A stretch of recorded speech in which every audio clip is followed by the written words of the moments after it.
As time goes on, we get a lot more people asking us for motherboards and hardware that can fit in the Dan Case's A3 MATX. It's insane how popular that case is, which is why we're checking out this pretty interesting Intel option for MATX systems. This is the ASUS ROG Strix B860G gaming Wi-Fi, and it has a couple very interesting tricks up its sleeve, and I would say this is as close as you're going to get to a Z890 board from ASUS in the MATX form factor.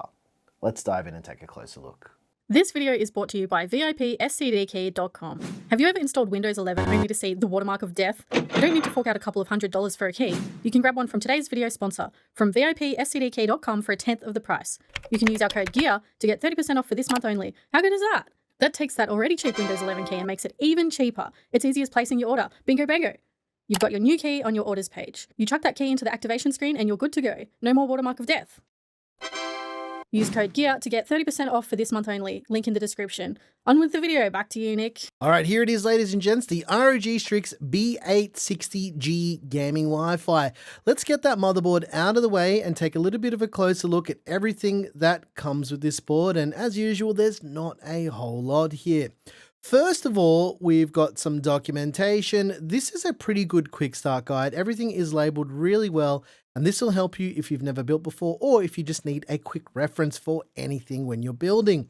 There's also a set of zip ties or cable ties to help with cable management. This is a pretty standard ASUS thing to do here, and I don't hate this. I like the fact that they include this with their motherboards. There's also some spare M.2 biddies here, some isolation pads and some spare screws, because much like a lot of other boards on the market, all the M.2 slots are now completely toolless, other than the heat sinks themselves. There's this little handy clip to help you open the top PCIe slot, and yeah, this is just a bit of an easy way to release that in case you can't get your fingers in there. There's a set of SATA or SATA cables for your 2.5-inch SSDs or those good old 3.5-inch hard disks or spinning Rust drives. There's this little keyring strap. This may or may not be your cup of tea, but it is nice that it's included. You know, it's just those little extra things that make it a little bit nice. The issue I have is you end up paying more for this kind of stuff. And lastly, there's the antenna for the built-in Wi-Fi 7 on this motherboard. Also, it's got Bluetooth.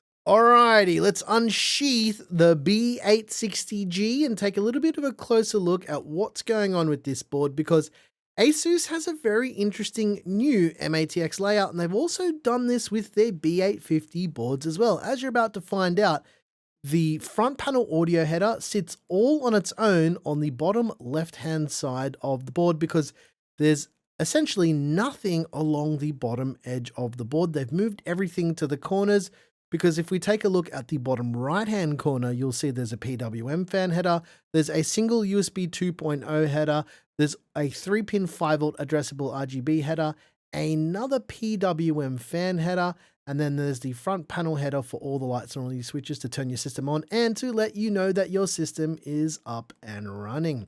There's 4 SATA or SATA ports for your 2.5-inch SSDs or those good old 3.5-inch hard disks. There's a USB Type-A front panel header. Next to that is a USB Type-C front panel header. They then have a 24-pin power connector to send juice to your brand new B860G gaming Wi-Fi.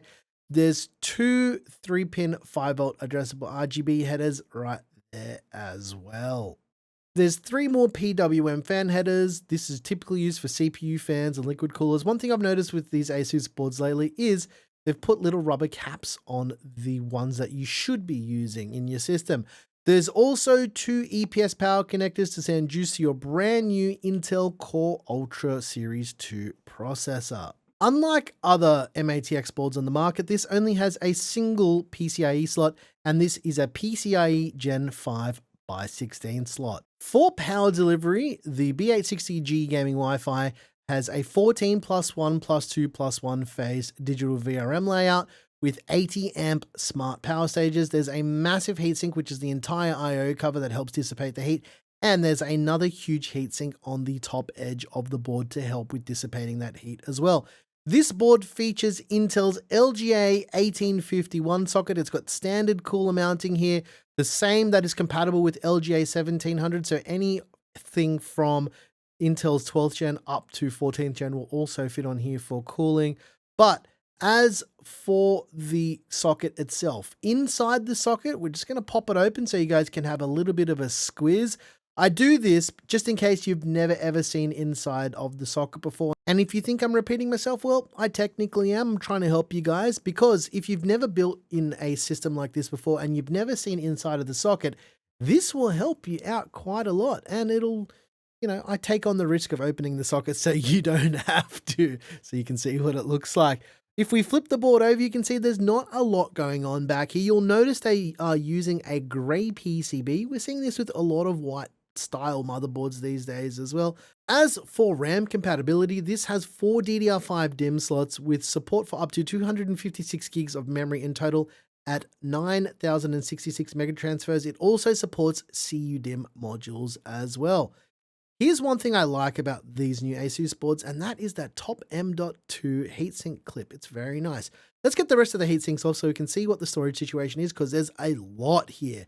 This board has a PCIe Gen 5 M.2 slot and 3 PCIe Gen 4 M.2 slots. So that's quite a lot for an M.ATX board. As for the rear I.O. though, we've got a display port, we've got HDMI, a set of USB 2.0 ports, there's USB Type A 5 gig ports, there's a Thunderbolt port, there's also 2.5 gigabit Ethernet, 10 gig USB Type A. There's plenty of that there. There's a BIOS flashback button and an indicator light for that. There's a clear CMOS button. There's the antenna connectors for the built-in Wi-Fi 7 and a line-in jack, a line-out jack, and optical/SPDIF output.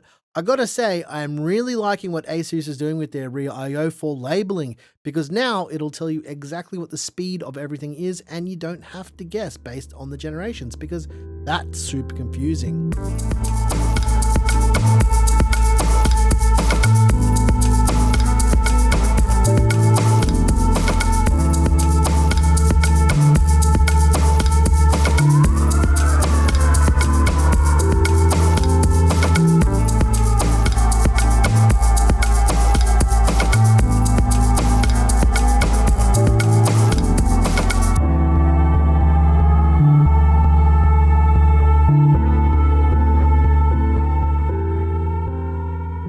Alright, I hope you guys enjoyed this little bit of a look at this new board from ASUS, the ROG Strix B860G gaming Wi-Fi. One thing that confuses me about this board is the name. Like, it's not a big deal, but why is it B860G, not just M, like every other M.ATX board? I mean, that can be confusing for some people. In terms of the VRM layout, this one's looking very, very solid for these new Intel CPUs, and it does have dual 8-pin EPS power connectors, so even if you're looking to push your CPU a little bit further on this new Intel platform, you'll have plenty of headroom for your CPU. What's the most interesting thing here is this doesn't use any of ASUS's new quick release mechanisms for the top PCIe slot, even though it kind of does. So it has this spring-loaded mechanism that when you push the card in, it kind of just locks it in, and it has that clip that's included with the board as well that'll help you release it. You kind of clip it onto the end of it and it kind of adds it, but you don't really need to use it. But one thing I do find nice about this is something that I said when we had a look at some ASRock boards is, I think with the advent of bigger GPUs, especially for this generation with 50 series, they're massive now. There's like 4-slot cards. If you're building an M.ATX system, you want to maximize that entire size of your case.